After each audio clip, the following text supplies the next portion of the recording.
All right, let's talk about towing trailers on the job site. I know, it feels like something we do every day, almost routine. But let's be real. Getting it wrong can have absolutely devastating consequences.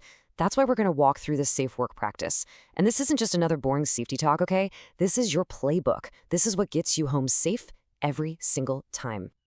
So here's our game plan for today. We're going to cover 5 key parts of the job. First up, what's your role in all this? Then we'll dive into the pre-use inspection you have to do.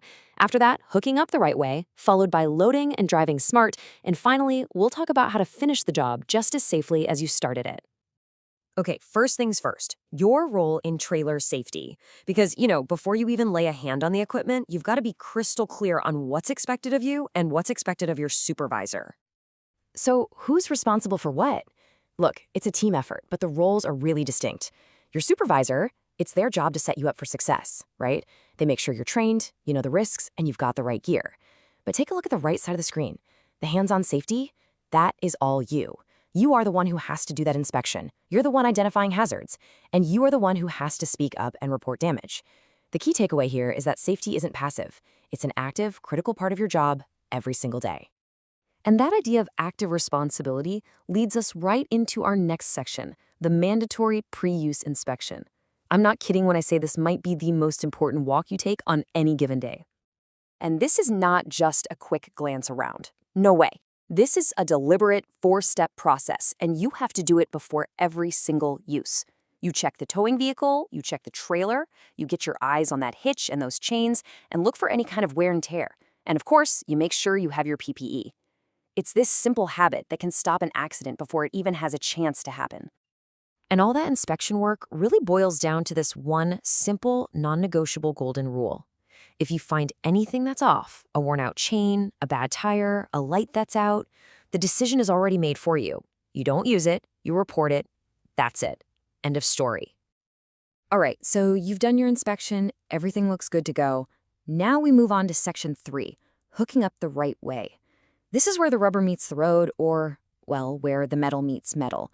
And getting this connection perfect is absolutely critical to preventing a disaster later on. So let's talk about the do's, because every one of these is a must. First, the hitch, the ball, the coupler. They all have to be the right size and rating for the job. Why? Because a ball that's too small can just pop right out on a bump.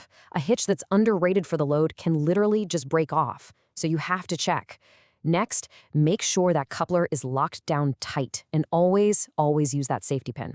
And finally, the safety chains. Crisscross them. This isn't just for looks. If that main hitch fails, the crisscross pattern creates a kind of cradle that'll catch the trailer's tongue. It stops it from digging into the pavement and sending you into a spin. It's a simple thing that saves lives. Now for the don'ts. The first two are basically the opposite of what we just said. Don't use the wrong gear, and don't let your chains drag and get ruined. But that last one, that's a big one for your personal safety. That gap between the truck and the trailer tongue is a massive pinch point. Never, ever put your hands or fingers in there. Guide it? Sure, but don't hold it. Okay, we're hooked up securely. Time for section 4, smart loading, safe driving. You gotta understand, how you load that trailer has a huge, direct impact on how it's gonna handle on the road. The two are completely connected. And it all starts with this number right here, 10 to 20%. So what on earth does that mean? It means you've got to put more of the weight up front, ahead of the trailer's axle. That creates what we call tongue weight, that downward pressure on the hitch that keeps the trailer stable. If you put too much weight in the back, the trailer gets light in the front, and it'll start to sway like crazy, and that's incredibly dangerous. So remember, a safe load isn't an even load. It's a front-heavy load. And once you're loaded correctly and you're actually moving, this is the single most important thing to burn into your brain. This is a direct quote from the safe work practice, for a good reason. Speed is the #1 factor in trailer crashes. It just magnifies every other little problem. A gust of wind, a slight imbalance, a sharp turn. Just slow down. It's that simple. And finally, let's bring it on home with section 5, finishing the job safely. You've made it to where you're going, but the job's not over, and neither are the risks. How you unhook and park that trailer is just as important as everything else we've talked about. So what does a safe finish actually look like? Well, first, you always use a spotter when you're backing up. And make sure you have clear hand signals worked out before you even start moving. Second, watch out for the jackknife. If you feel it start to bind up, don't try to force it. Just pull forward, straighten out, and try again.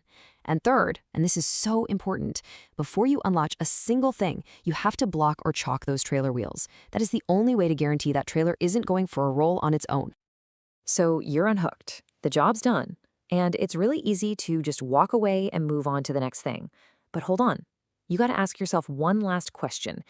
Is this trailer safe and ready for the next person who needs to use it? And that question brings us right back to where we started, back to your responsibilities. If you noticed anything weird during the job, a brake that felt a little sticky, a latch that was bent, any damage at all, you have to report it. And you have to do it immediately. Look, this isn't about getting anyone in trouble. It's about protecting your teammates. Because the safety of the next person who grabs that trailer, well, it really depends on you. So stay safe out there.